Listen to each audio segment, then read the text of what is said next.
CRJ interns,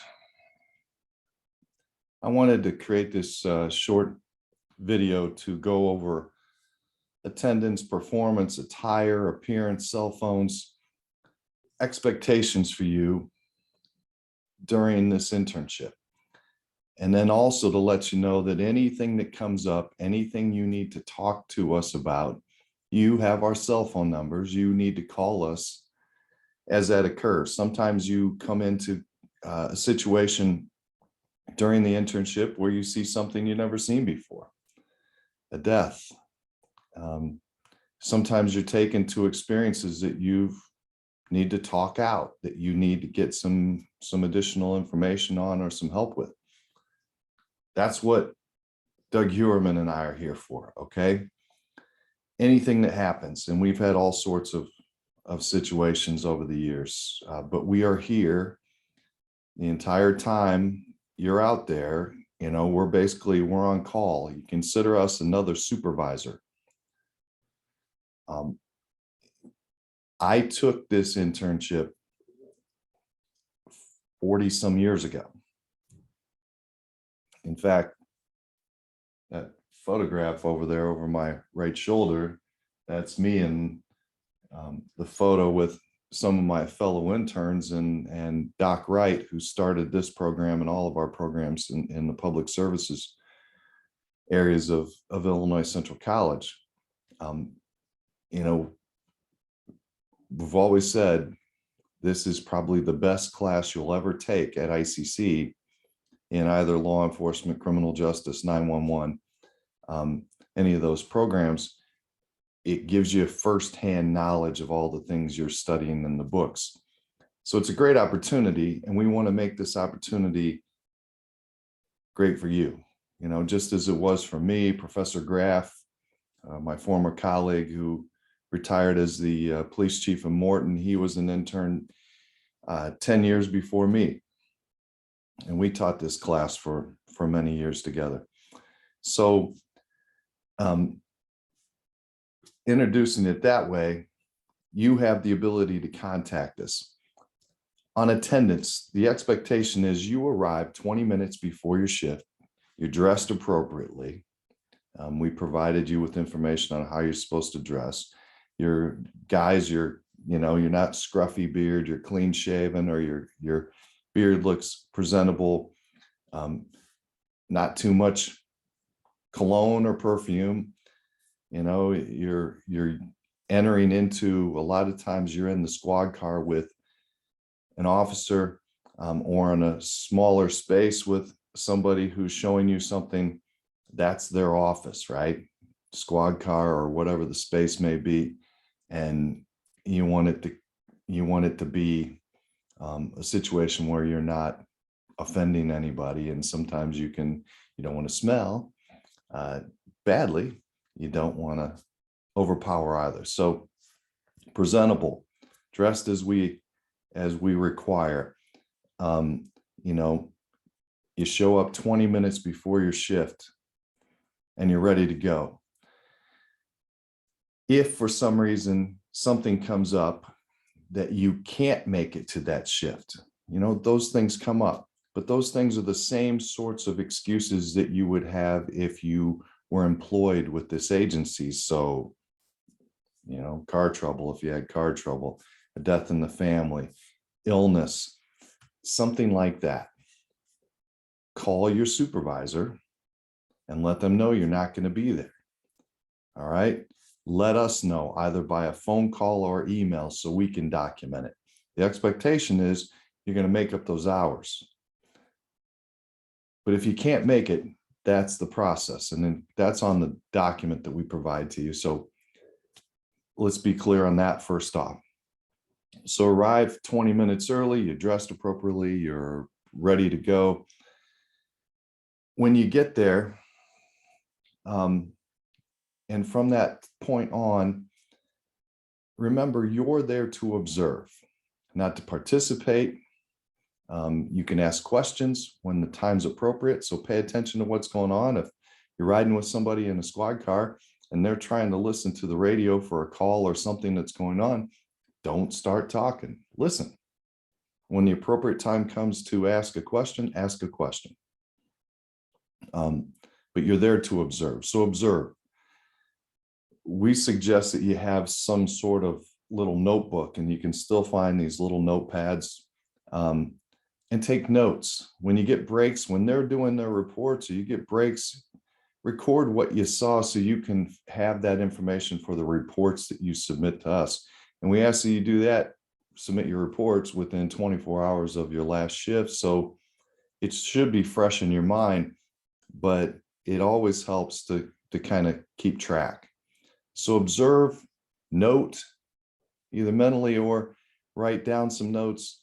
And that's your primary, expectation. When you are interacting with other people, yes, sir, yes, ma'am, not yeah or huh, or it's not impressive, right? And these are people that you may, in fact, apply for a job with someday. And you want to be impressive, and they may even recruit you for that job. Be impressive. Represent yourself and our program in a professional, respectful manner. I guess it gave you my years, right? And so you can consider that for more than half a century, there have been people just like you who've gone out in this class as interns and represented the program well. You're going to be seeing those people in action because they're working at every agency in the region. So, be respectful, represent yourself well, represent us well, represent the program well, represent all the people who came before you well. Refrain from ever challenging the actions or comments of your host, even if contrary to what you believe or things that you believe you have learned. You're there to observe. So if any of that stuff comes up, you can contact us about it and talk it out. As I said before, record it in your reports, but you're not there to make judgment on those folks either. And you're not in a position to make judgment on anything you see or observe. So don't do that. When you're off shift, well, your shift ends when they tell you the shift's over, not before. You should know by now, especially before you ever get in this class, that this sort of work isn't a 9 to 5. You're supposed to be off at 3 o'clock. If you're, on a call and that call goes another 3 hours, or the incident requires you are held over for that amount of time, or you're expected to go and testify at court on your day off, you go when they tell you to go. It doesn't work that way. You get paid for those times, the hours over and above what you're scheduled to work, but you don't get to decide, I don't want to be here, or I'm supposed to be off, or I have a date, or whatever. It doesn't work that way. So that's how it works here. And the reality is that, especially if you're going to be out in a squad car and that officer gets held over on a call past the time that you were supposed to be off, they can't take you back to the station. Okay. So your shift ends when they tell you it ends. You need to also recognize something. I'll just give you a reality that I've seen over the years as the instructor. And I even know from way back in the day when I took this course, if you're there and you're observing and you're respectful and, you present yourself well, you're likely to see a better experience, have a better experience. It's not always the case, but most of the time, that's how it works out. They may invite you to do things that you weren't scheduled to do, like come back for execution of a warrant to observe that 3 a.m. If that happens, let us know that you're going to be doing that and take the opportunity. If they say we have autopsy scheduled on Friday and you're not scheduled to work, if you want to go to the autopsy with us, go to the autopsy. If they say they're going to court, on a day you're not working, you want to go and they invite you, go. I'll give you the honest reality. We've had students that were taken back to the station early. If they're taking you back to the station early, it typically means, sometimes it can mean there's nothing going on. And sometimes it can mean other things, but typically it's been a circumstance where the intern wasn't performing or doing the things to expectations, the things that we just talked about, mainly observing and soaking it in. Since most of these people you're going to intern with, the good chance is that they've been an intern themselves, either here or elsewhere. They know how valuable it is, and they're willing to teach and to answer questions and to help you and give you a great experience. So go at it from that perspective. Schedule time to write your report. Read and discuss the reports of your fellow classmates. They're going to have different experiences. They're probably at a different agency.